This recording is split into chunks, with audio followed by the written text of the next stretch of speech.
Today I am going to make an egg bullseye. These are the ingredients: egg, pepper powder, salt, coconut oil.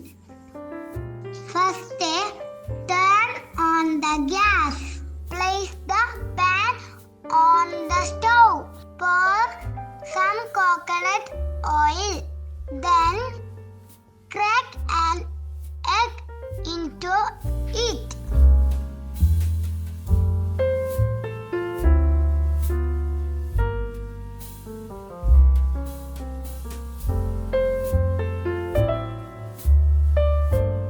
Add a pinch of salt and a pinch of pepper powder.